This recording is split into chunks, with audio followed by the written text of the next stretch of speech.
2019 मध्ये जे देवेंद्र फडणवीस साहेबांना करता आलं ते तुम्हाला का करता येत नाही? की ही जी पीक विमा योजना आहे ही नेमकी कुणासाठी आहे? ही शेतकऱ्यांसाठी आहे का विमा कंपन्यांचे खिसे भरण्यासाठी आहे? कारण आपण लोक वाऱ्यावरच सोडलेलं आहे. मग शेतकऱ्यांनी काय मरायचं काय त्या ठिकाणी? अध्यक्ष महोदय, धाराशिव जिल्ह्यातील शेतकऱ्यांनी जवळपास 5,18,000 हेक्टर क्षेत्रावर शेतकरी हिस्सा, राज्य सरकार हिस्सा आणि केंद्र सरकारचा हिस्सा मिळून जवळपास 639 कोटी रुपये विमा हप्ता भरला. ऑक्टोबर 20 मध्ये आपल्या सर्वांना माहितच आहे की धाराशिव जिल्ह्यात अतिवृष्टी मोठ्या प्रमाणात झाली. काढणी पश्चात सोयाबीन हे मुख्य पीक आहे, याचं खूप मोठ्या प्रमाणात नुकसान झालं आणि त्यात ज्यांनी पूर्वसूचना दिली कंपनीला अशा शेतकऱ्यांना फक्त 49 कोटीचा विमा परतावा कंपनीने केला. 639 कोटी रुपये हप्ता घेतला आणि फक्त 49 कोटी रुपये शेतकऱ्यांना परतावा केला. अध्यक्ष महोदय, जवळपास 590 कोटी रुपये कंपनीनं या खाजगी विमा कंपनीनं ह्यात प्रश्न विचारा. अध्यक्ष महोदय, उत्तरात सन्माननीय कृषी मंत्र्यांनी जे सांगितलेलं आहे की योजनेच्या मार्गदर्शक सूचनेनुसार 72 तासाच्या आत विमा कंपनीला कळवणं बंधनकारक आहे. अध्यक्ष महोदय, 20 जून 2020 चा एक शासन निर्णय आहे. त्याच मार्गदर्शक सूचनेनुसार मी आपल्याला सांगतो की अनुसार सर्वप्रथम केंद्रीय टोल क्रमांकाला शेतकऱ्यांनी कळवायचंय. जर केंद्रीय टोल क्रमांक उपलब्ध नाही झाला प्रश्न विचारा. ऐका तर अध्यक्ष महोदय, कृषी विभाग किंवा महसूल विभागाला कळवणं बंधनकारक आहे. तसं शेतकऱ्यांनी सन्मान्य सदस्यांना विनंती आहे, माझं पूर्ण होऊ द्या, नंतर आपण कृषी विभागाला आणि महसूल विभागाला कळवणं बंधनकारक आहे. अध्यक्ष महोदय, 3,61,000 क्षेत्रावर सोयाबीनचा पीक विमा भरण्यात आला होता. त्यापैकी कृषी विभाग व महसूल विभागाच्या पंचनाम्यानुसार 1,90,000 हेक्टर क्षेत्र सोयाबीनचं बाधित झालेलं आहे आणि मार्गदर्शक सूचनेनुसार असं म्हणतं की काढणी पश्चात जोखीम जर 25% पेक्षा जास्त क्षेत्रावर झालेली असेल, बाधित क्षेत्र झालं असेल तर सर्व शेतकरी ह्याला पात्र राहतील. परंतु कंपनी असं सांगते की शेतकऱ्यांनी वैयक्तिक तक्रार केली नाही. प्रश्न विचारा. माझं अध्यक्ष महोदय सभागृहाच्या माध्यमातून एवढंच विनंती आहे की कंपनीला त्यावेळेस लाईट नव्हती, बऱ्याच शेतकऱ्यांकडे अँड्रॉइड फोन नाहीत, वैयक्तिक तक्रारीची हात न लागता शासनानं त्या कंपनीला त्यांना सांगावं की सर्व पात्र शेतकरी आहे त्यांना सगळ्यांना नुकसान भरपाई द्यावी. देणार का? अध्यक्ष महोदय, सन्माननीय सदस्य महोदयांनी जो काही मुद्दा या ठिकाणी उपस्थित केला, ही वस्तुस्थिती आहे की जे काही नियम आहेत त्या नियमांप्रमाणे नुकसान झाल्याच्या नंतर 72 तासाच्या आत त्या ठिकाणी शेतकरी बांधवांनी त्या ठिकाणी कळवायचं असतं. परंतु आपण ते नियम जरी असला तरी त्याच्या पलीकडे जाऊन नंतरच्याही कालावधीमध्ये शेतकऱ्यांच्या सूचना आलेल्या असतील तर त्या ठिकाणी ग्राह्य धरलेल्या आहेत आणि त्याच्यासोबतच विमा कंपन्यांना सर्वेक्षण पूर्ण जरी झालेलं नसेल तरी शासनाने जे काही सर्वेक्षण केलेलं आहे ते सर्वेक्षण ग्राह्य धरून त्या ठिकाणी शेतकरी बांधवांना मदत द्यावी अशी सूचना केलेली आहे. मी हरकत घेत होतो. प्रश्न जो आहे पहिला त्याला माझी हरकत आहे. मंत्री महोदय, पहिला प्रश्न काय? उस्मानाबाद जिल्ह्यात माहे ऑक्टोबर 2020 मध्ये व त्या दरम्यान झालेल्या अतिवृष्टीमुळे शेतकऱ्यांच्या खरीप पिकांचे मोठ्या प्रमाणात नुकसान झाले असल्याचे निदर्शनास आले आहे. हे खरे आहे का? याचं उत्तर मंत्री महोदय तुम्ही अंशतः खरे आहे म्हटलंय. म्हणजे काय असतं? महसूल विभाग जो आहे, महसूल विभागाने सांगितलं की 8 पैकी 4 तालुक्यामध्ये पैसेवारी 50च्या आत आहे. महसूल आणि कृषी विभागाने आपल्याला कळवलंय की 6 लाख हेक्टर बाधित क्षेत्र आहे, 4 लाख शेतकरी बाधित आहेत, प्रचंड प्रमाणामध्ये नुकसान झालंय असं म्हटलेलं असताना अंशतः खरं आहे काय उत्तर देता तुम्ही? हा माझा पहिला प्रश्न. 2 प्रश्न विचारतो मी सुरुवातीला. आणि एकीकडे अध्यक्ष महोदय, एवढं 4 लाख हेक्टर 6 लाख हेक्टर जमीन जी आहे बाधित झाली आहे, 4 लाख शेतकरी अडचणीत आहेत, त्यांना नुकसान भरपाई मिळायला हवी, हे सगळ्यांनी मान्य केलंय. परंतु विमा जो आहे तो फक्त 20% शेतकऱ्यांना मिळालाय. विमा कंपनीला जवळजवळ 640 कोटी रुपये एवढा हप्ता मिळाला आणि ते साधारण 80 कोटी रुपये फक्त शेतकऱ्यांना देत आहेत.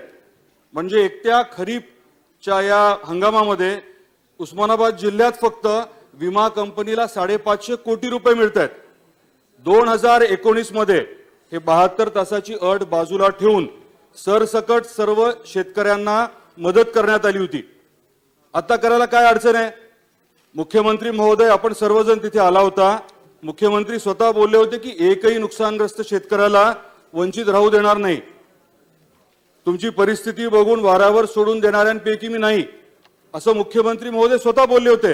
अतिशय संवेदनशील ते आहेत, आपण सर्व जाणता.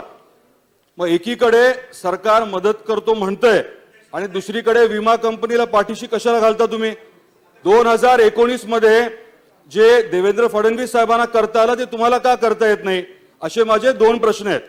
2019 प्रमाणे तुम्ही सरसकट पीक विमा देण्यासाठी काय करणार आणि हे प्रश्नामध्ये अंशतः कसं बोलला, असे माझे 2 प्रश्न आहेत अध्यक्ष महोदय. अध्यक्ष महोदय, उस्मानाबाद जिल्ह्याचा जिथपर्यंत प्रश्न आहे तर साधारणपणे 95,000 9,51,298 शेतकरी बांधवांनी त्या ठिकाणी सहभाग नोंदवलेला होता आणि सर्वसाधारणपणे 5,19,373 हेक्टर क्षेत्र त्या ठिकाणी विमा संरक्षित करण्यात आलेलं होतं आणि यासाठी साधारणतः शेतकऱ्यांनी त्यांचा विमा हप्ता 41.97 कोटी, राज्याचा हप्ता 323 कोटी आणि केंद्राचा हप्ता 274 कोटी आणि म्हणून अशी एकूण 604 कोटी रुपये त्या ठिकाणी एकूण विम्याची रक्कम आहे आणि नुकसान भरपाईच्या साठी साधारणतः 71,826 लाभार्थी शेतकरी बांधवांना सुमारे 87 कोटी रुपयाचं वाटप करण्यात आलेलं आहे, नुकसान भरपाई देण्यात आलेली आहे. आणि आपला जो काही दुसरा मुद्दा होता की ज्या पद्धतीने 2019 मध्ये शासकीय पंचनामे केलेल्या शेतकरी बांधवांनाही विम्याचा लाभ देण्यात यावा. आता ही परिस्थितीमध्ये शासनाच्या वतीने सर्व विमा कंपन्यांना त्याच धर्तीवर ज्या पद्धतीने शासनाच्या अधिकाऱ्यांनी पंचनामे केलेले आहेत त्या क्षेत्राच्या साठी विम्याचा तुम्ही लाभ देण्यात यावा असं कळवण्यात आलेलं आहे. अध्यक्ष महाराज, एक महाराज, या प्रश्नामधला 5व्या नंबरचा जो प्रश्न आहे अध्यक्ष महाराज, त्या अध्यक्ष महाराज त्याच्यामध्ये 5व्या प्रश्नाला उत्तर देत असताना योजनेचे मार्गदर्शक सूचनेनुसार विमा संरक्षण घेतलेल्या शेतकऱ्यांनी बाधित क्षेत्राबाबत घटना घडल्यास 72 तासाच्या आत संबंधित विमा कंपनीस कळविणे आवश्यक आहे. अध्यक्ष महोदय, आज हे सगळं ऑनलाईन रिपोर्ट कळवायची आहे, नाही तर कंपनीच्या लोकांनी तिथे राहिलं पाहिजे. माझा स्पेसिफिक प्रश्न अध्यक्ष महोदय या ठिकाणी असा आहे, ह्या ज्या कंपन्या असतात हे फक्त ज्यावेळेस शेतकऱ्यांकडून विम्याचा जो हप्ता घ्यायचा असतो त्यावेळेस यांचे तिकडे कर्मचारी राहतात, पण ज्यावेळेस असे संकट येतात त्यावेळेस या विमा कंपनीचे कुठलेही कर्मचारी त्या भागात राहत नाही. हेच आपल्याला राज्यात पाहायला मिळतं. 72 तासामध्ये आपण रिपोर्ट द्यावा असं तुम्ही सांगताय.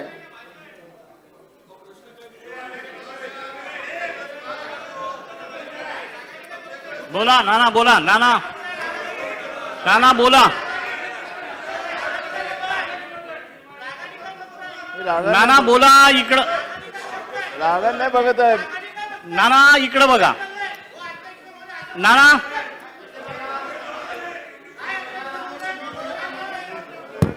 अध्यक्ष महाराज, 72 तासामध्ये जेव्हा रिपोर्ट देण्याचं आपल्याला लक्षात असेल अध्यक्ष महाराज की मोबाईलची रेंज पण नसतात ग्रामीण भागामध्ये, काय याच्यामध्ये शेतकऱ्यांना आपण लाभच देऊ शकत नाही. आणि अशा या संकटाच्या काळामध्ये विमा कंपनीनं खऱ्या अर्थानं झालेल्या शेतीचं नुकसान जे काही नियम आपण तयार केलेले आहेत त्याच्यामध्ये ज्यांना प्राप्त होतात, पण मुद्दामून या पद्धतीची अट टाकून विमा कंपनीला फायदा देण्याच्या दृष्टिकोनातून प्रयत्न होतो काय, हा माझा स्पेसिफिक प्रश्न आहे. की नियमाची अट शिथिल करून उस्मानाबाद असेल की राज्यातल्या ज्या ज्या जिल्ह्यामध्ये शेतकऱ्यांना ज्या जिल्ह्यामध्ये जे आपली आणेवारी आहे जी 50% आत आहे आणि ज्या ठिकाणी शेतकऱ्यांनी पीक विमा भरला असेल त्या शेतकऱ्यांना या योजनेचा फायदा दिला जाईल का, हा स्पेसिफिक प्रश्न आहे. अध्यक्ष उत्तर देऊ महोदय, द्या दादा. 72 तासांची जरी नियमाप्रमाणे मुदत असली तरी त्यानंतरच्याही कालावधीमध्ये शेतकरी बांधवांकडनं आणि त्यातही कृषी विभागाच्या माध्यमातून ज्या शेतकरी बांधवांचं नुकसान झालंय तेही रिपोर्टिंग त्या ठिकाणी करण्यात आलेलं आहे. आणि मी आत्ताच उत्तर देत असताना सांगितलं की पाठीमागच्या काळामध्ये ज्या पद्धतीने शासनाच्या माध्यमातून ज्या ठिकाणी नुकसान झालंय त्याचे जे पंचनामे करण्यात आलेले आहेत ते विमा कंपन्यांनी ग्राह्य धरावेत आणि त्यांनाही नुकसान भरपाई द्यावी असं लेखी पत्र सर्व विमा कंपन्यांना त्या ठिकाणी देण्यात आलेलं आहे. चौगुले साहेब, चौगुले साहेब, अध्यक्ष महोदय, प्रश्न त्यांनी विचारला आहे. अध्यक्ष महोदय, आता मला एकच विनंती करायची आहे मंत्री महोदयांना.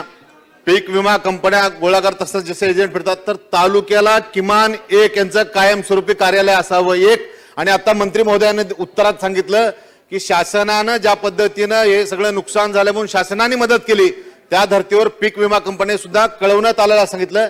किती दिवसात वंचित राहिलेल्या शेतकऱ्यांना ते पीक विम्याचे पैसे देणार, एवढा एकच प्रश्न माझा आहे. हे दोन प्रश्न. अध्यक्ष महोदय, 72 तासांची ही जी काही अट आहे आपल्याला माहिती आहे की केंद्र शासनाच्या या संदर्भातल्या गाईडलाईन्स आहेत. प्रधानमंत्री पीक विमा योजना हे केंद्र शासनाच्या ज्या गाईडलाईन्स आहेत त्याच्यामध्ये 72 तासांची अट ही संपूर्ण देशाच्यासाठी त्याने जे काही गाईडलाईन्स दिलेल्या आहेत त्याच्यामधली ती अट आहे. आणि म्हणून तरी पण आपल्या स्थानिक पातळीवरच्या महाराष्ट्र पातळीवर आपण त्या ठिकाणी आउट ऑफ वे जाऊन सूचना केलेल्या आहेत आणि जास्तीत जास्त शेतकरी बांधवांना त्याचा लाभ कसा देता येईल या संदर्भामध्ये मला या गोष्टीची स्पष्टपणे जाणीव आहे की हा अतिशय संवेदनशील विषय आहे. आणि म्हणून या संदर्भामध्ये मंत्रालय पातळीवर सुद्धा आम्ही एक मंत्री महोदयांची एक उपसमिती गठीत केलेली आहे. आणि या संदर्भामध्ये सध्याच्या प्राप्त परिस्थितीमध्ये सचिव पातळीवर, आयुक्त पातळीवर वारंवार मी स्वतः सुद्धा पीक विमा कंपन्यांच्या बैठका घेतलेल्या आहेत. शेतकरी बांधवांच्या आताच्या जे काही परिस्थिती आहे त्यामध्ये जास्तीत जास्त शेतकऱ्यांना त्याचा लाभ मिळाला पाहिजे या सूचना केलेल्या आहेत. आणि अध्यक्ष महोदय, मला वाटतं की या संदर्भात सविस्तर चर्चा विनिमय होऊन एक नवीन धोरण आम्ही त्या ठिकाणी आणायला घेतलेलं आहे. आणि उत्तर देऊ द्या. केंद्र शासनाला आम्ही पाठीमागच्या कालावधीमध्ये जे काही या क्षेत्रामध्ये काम करणारे जे काही महानुभाव आहेत त्यांचा अनुभव घेऊन एक नवीन धोरण, जसं काही आता बीड जिल्ह्यामध्ये आपण जो पॅटर्न राबवलेला आहे त्या पॅटर्नवर आम्ही केंद्र शासनाला विनंती केलेली आहे. माननीय मुख्यमंत्री महोदयांनी सुद्धा परवाच्या बैठकीमध्ये केंद्र शासनाला, प्रधानमंत्री महोदयांना विनंती केलेली आहे. त्यामध्ये साधारणपणे केंद्र शासनाच्या ज्या काही पीक विमा कंपन्या आहेत त्यांच्याकडे जबाबदाऱ्या सोपवा. जर नुकसान झालंय तर 110% पर्यंतचं नुकसान कंपन्यांनी स्वीकारावं, वरची जबाबदारी राज्य सरकार स्वीकारेल. आणि 80%, 20%च्या पेक्षा जास्ती नफा कंपन्यांना घेण्यात येऊ देऊ नये. त्याच्यापेक्षा जर कमी प्रीमियम शेतकऱ्यांना जर नुकसान भरपाई द्यावी लागली तर ती रक्कम राज्य शासनाकडे वळती करावी. म्हणजे नुकसानीची जबाबदारी राज्य सरकार आणि जर त्याच्यामध्ये सेव्हिंग झालं तर तेही जबाबदारी राज्य सरकार. अशा प्रकारचं धोरण त्या ठिकाणी मध्य प्रदेश सरकारने पण राबवलेलं आहे आपल्या बीड जिल्ह्याच्या पद्धतीवर. आणि म्हणून या संदर्भामध्ये मी स्वतः केंद्रीय कृषी मंत्री महोदयांना विनंती प्रत्यक्ष जाऊन केलेली आहे. त्यांनी सुद्धा त्याला सकारात्मकता दाखवलेली आहे. मला वाटतं की येणाऱ्या कालावधीमध्ये यावर आपल्याला मार्गक्रमण करावं लागेल. अध्यक्ष महोदय, विषय एक मिनिट. थोडक्यात. अध्यक्ष महोदय, विषय एकदम सोपा आहे. या विमा कंपनीला 550 कोटीचा नफा होतोय. 2019 मध्ये अशीच परिस्थिती असताना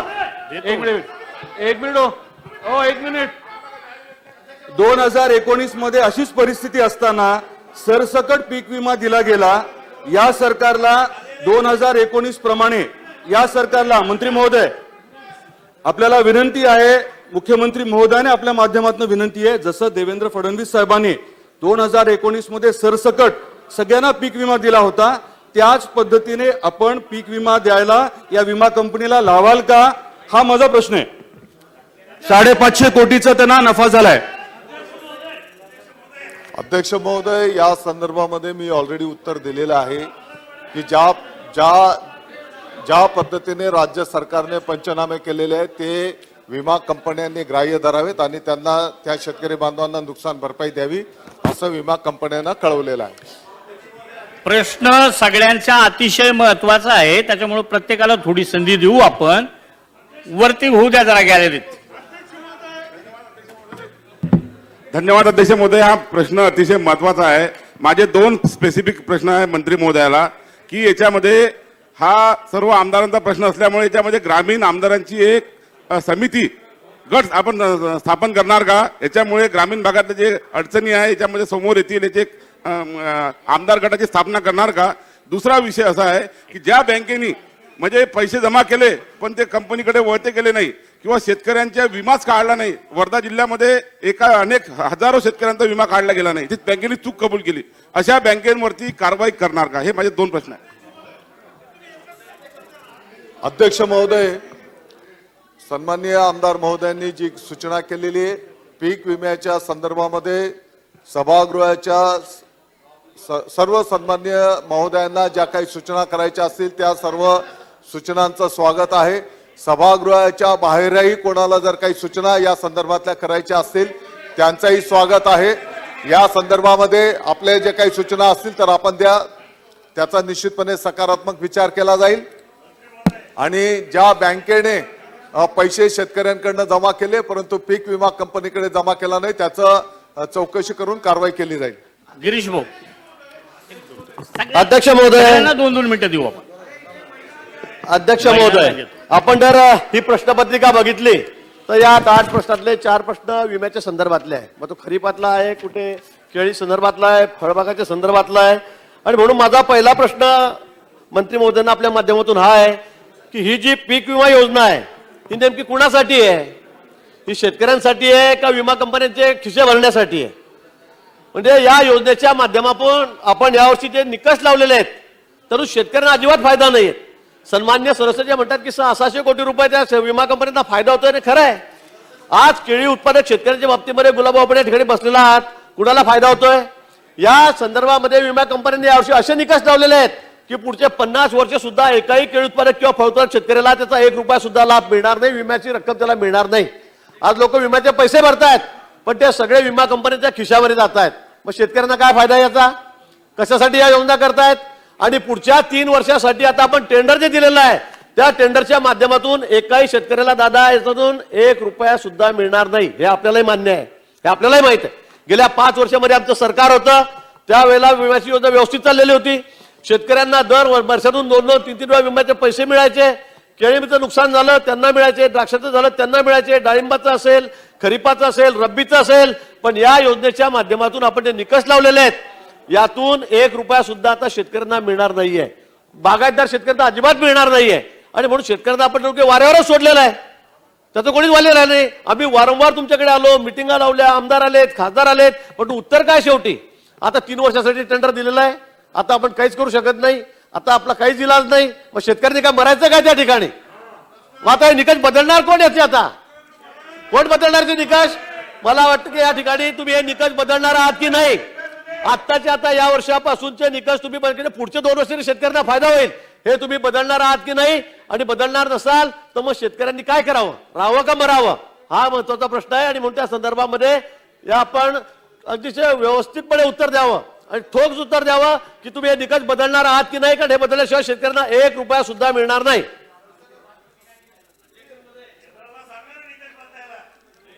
अध्यक्ष महोदय,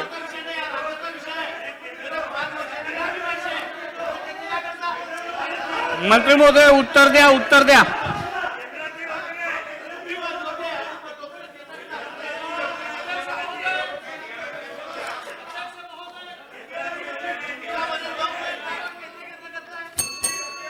अध्यक्ष महोदय,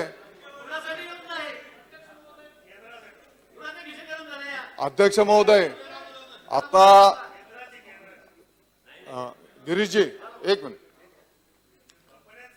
बसून बसून कोणीतरी टक्केवारी हा शब्द उच्चारला. बरोबर म्हणणाऱ्याला पण मी सांगू इच्छितो, अध्यक्ष महोदय, नाही असं नाही. बसून बोलू नका. अध्यक्ष महोदय, हा राजकारणाचा भाग नाही. अध्यक्ष महोदय, दोन मिनिट. अध्यक्ष महोदय, ही प्रधानमंत्री पीक विमा योजना ही केंद्र शासनाच्या गाईडलाईन्स प्रमाणे राबवली जाते. राजकारणाच्या पलीकडची गोष्ट मी सांगतो. राजकारण जर करायचं म्हटलं तर सन्माननीय विरोधी पक्ष नेते त्या काळी इकडे मुख्यमंत्री महोदय होते, त्यांनी केलेलं भाषण पण मी आणलेलं आहे. विषय तो नाही. आपण जर विचार केला तर साधारणतः 2016 मध्ये फक्त 48% पे आउट झालेला होता. 2017 मध्ये 76% पे आउट झाला होता. ही वस्तुस्थिती आहे की 2019 मध्ये प्रचंड पाऊस झाला, मोठ्या प्रमाणात शेतकरी बांधवांचं नुकसान झालंय आणि त्या काळामध्ये मोठ्या प्रमाणात शेतकरी बांधवांनी तक्रारी पण केल्या आणि त्याची दखल घेऊन त्या काळामध्ये मोठ्या प्रमाणात, मला वाटतं की इतिहासामध्ये पहिल्यांदाच 112% पे आउट झाला. ही वस्तुस्थिती आहे, ते कोण नाकारत नाही. परंतु चालू परिस्थितीमध्ये ज्या शेतकरी बांधवांनी तक्रारी केलेल्या आहेत, कालावधीची जरी मर्यादा असली तरी त्याच्या पलीकडे जाऊन आपण त्या तक्रारींचा स्वीकार करण्याची सूचना केलेली आहे. वारंवार वारंवार वारंवार बातकर साहेब, तुम्हाला शेतीतलं आणि पीक विम्यातलं जास्ती कळत नाही, जरा खाली बसा. अध्यक्ष महोदय, या संदर्भामध्ये जे काही निकष आहेत, महाजन साहेब, पर्टिक्युलर प्रधानमंत्री पीक विमा योजना या संदर्भातले निकष, गाईडलाईन्स ह्या केंद्र शासनाच्या आहेत. त्याच्यामध्ये राज्य सरकारने कुठलेही बदल केलेले नाहीत. कुठल्याही बदल राज्य सरकारने त्यामध्ये केलेला नाही. मंत्री महोदय, परंतु आपल्या सर्वांच्या ज्या भावना आहेत, त्या भावना आपल्या सर्वांच्या ज्या भावना आहेत की हा जो काही पीक विमा योजना आहे ही शेतकरी बांधवांच्या हितासाठी आहे की कंपन्यांच्यासाठी आहे. मला वाटतं की एक शेतकऱ्याचा मुलगा म्हणून या नात्याने मी पण त्या मताशी सहमत आहे. आणि म्हणून या सर्व गोष्टींचा एक साधक बाधक विचार करून या संदर्भामध्ये एक समिती नेमण्यात आली. आपण जो या ठिकाणी उल्लेख केला, केंद्र सरकारने पण विम्याच्या संदर्भामध्ये काही नवीन धोरण आणलं. त्याने आता या 3 वर्षाच्या साठी नियम केंद्र सरकारने केला. शेतकरी बांधवांच्या, तुम्हाला आदेश देतो, तुम्ही या संदर्भामध्ये ही पीक विमा योजना ही ऐच्छिक केली आणि त्याच्या सोबतच जर त्याचा प्रीमियम दादा 30% पुढे गेला तर केंद्र सरकारने आपली जबाबदारी फक्त 12.5% मर्यादित केली. आणि म्हणून या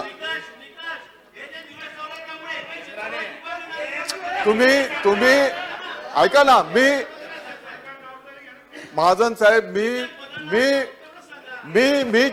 मी तुम्हाला माहिती देतोय प्रधानमंत्री पीक विमा योजनेच्या संदर्भातली. हा मुद्दा तुम्ही लक्षात घ्या. आणि म्हणून या संदर्भामध्ये एक साधक बाधक चर्चा करून आताच्या घडीला बीडला जे काही आपली केंद्र शासनाचीच पीक विमा कंपनी आहे AIC, तिकडे कोण येत होतं तर त्यांना आम्ही विनंती केली. त्यांनी त्या ठिकाणी सहभाग नोंदवलेला आहे. आणि केंद्र सरकारने पण आता काही आता केळीच्या संदर्भात आता तुम्ही जो विषय घेताय तो फळपीक विम्याचा विषय आहे. आणि त्या संदर्भामध्ये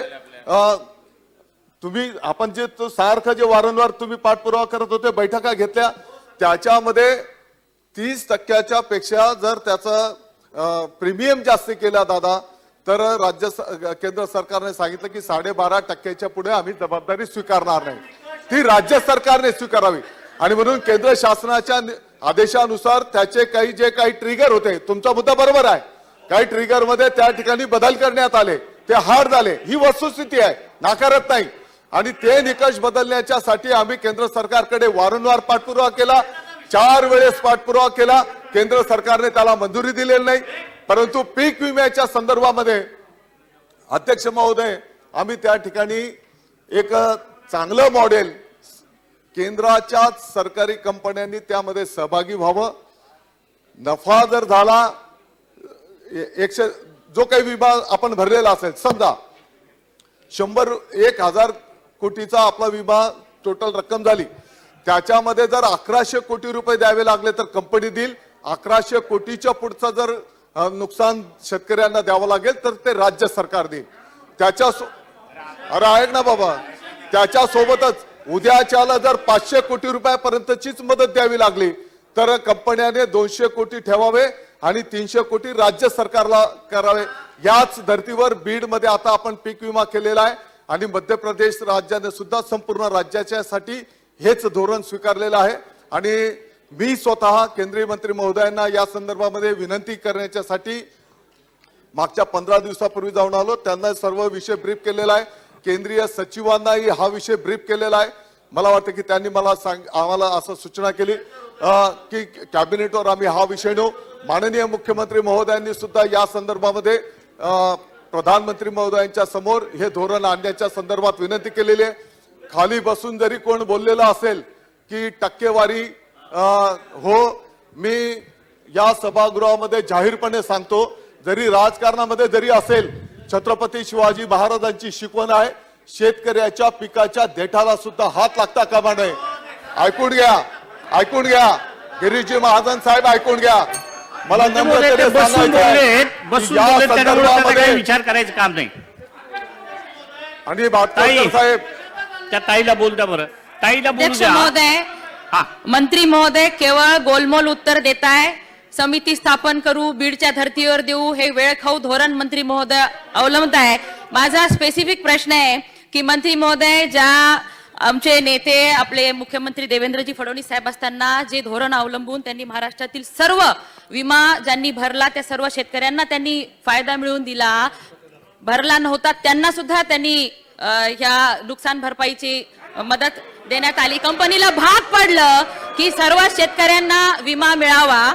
त्या पद्धतीने हे, आणि त्यावेळेस शिवसैनिकांनी विमा कंपन्यांवरती, विमा कंपनीचे ऑफिसेस, कार्यालय तोडले. आता हे शिवसैनिक का शांत बसलेले आहेत? हे केवळ शेतकऱ्यांच्या बाबतीत उदासीन आहेत का? आणि स्पेसिफिक प्रश्न आहे की या कंपन्यांना आपण निर्णय घ्यायला भाग पाडणार आहात की नाही, आदेश देणार आहात की नाही, सर्व निकष बाजूला ठेवून. कारण की बोला.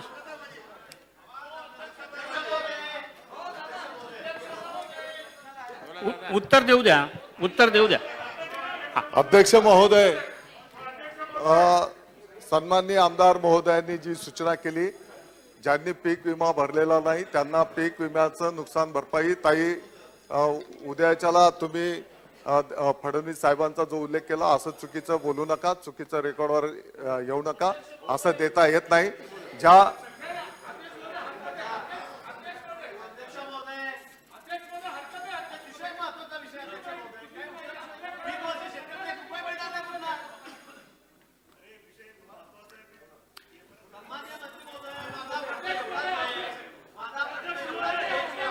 तुम्हाला भाऊ, तुम्हाला परत देतो, दादा बोलणार आहेत, तुम्ही उत्तर द्या, दादा बोलतील. सन्माननीय आमदार महोदयांनी जो काही प्रश्न उपस्थित केला, पीक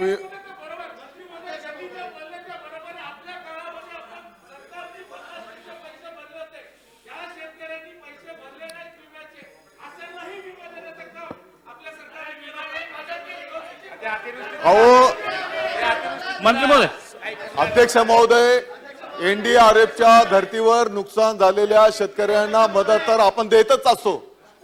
ती मदत तर ऑलरेडी आपल्या सरकारने दिलेलीच आहे. ते काही नवीन विषय नाही, तो काही नवीन विषय नाही. आणि तुम्ही काही काळजी करू नका.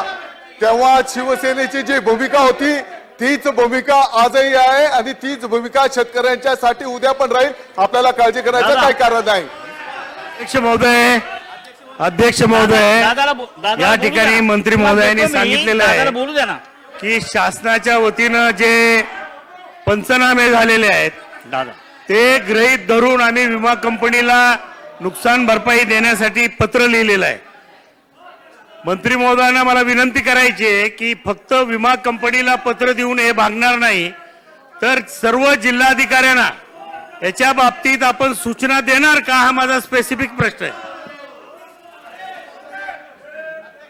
अध्यक्ष महोदय, या संदर्भातल्या सर्व राज्यातील जिल्हाधिकाऱ्यांना, जिल्हा कृषी अधिकाऱ्यांना ऑलरेडी यापूर्वी सूचना देण्यात आलेल्या आहेत. दादा देतो तुम्हाला. दादा दादा दादा बोला बोला बोला. आहे अजून वेळ, बोला. 2 मिनिटं राहिल्या सर. बोला बोला बोला.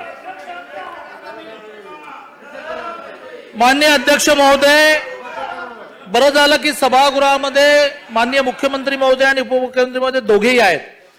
सर्वसाधारण माणसाला, माझ्यासारख्या सामान्य शेतकऱ्याला कळणारा हिशोब असा आहे की प्रीमियम मधला 2.5 रुपये, 10 रुपयातला 2.5 रुपये शेतकरी भरतो आणि उरलेले 7.5 रुपये जे आहेत ते निम्मे राज्य आणि केंद्र भरतं. 2.5 रुपये फक्त शेतकरी भरतो.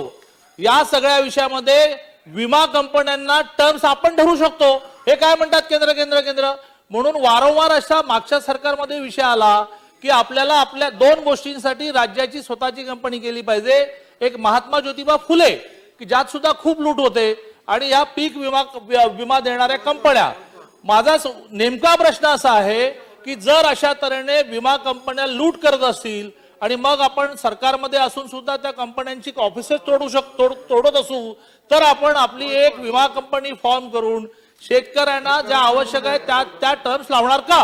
अध्यक्ष महोदय, माझी विनंती आहे, वेळ जरी संपत असेल तरी उत्तर देण्याच्यासाठी वेळ वाढू द्या. पहिला मुद्दा. माननीय दादांनी मंत्री महोदय जो प्रश्न उत्तर देऊ नको का बसा. माननीय दादांनी जो मुद्दा उपस्थित केला, याच संदर्भामध्ये केंद्र शासनाला आम्ही प्रस्ताव दिलेला आहे. केंद्र शासनाची ऑलरेडी कंपनी आहे आणि त्याच कंपनीने त्या ठिकाणी सहभाग घ्यावा अशी विनंती केलेली आहे. प्रश्न उत्तराचा तास संपला. शोक प्रस्ताव.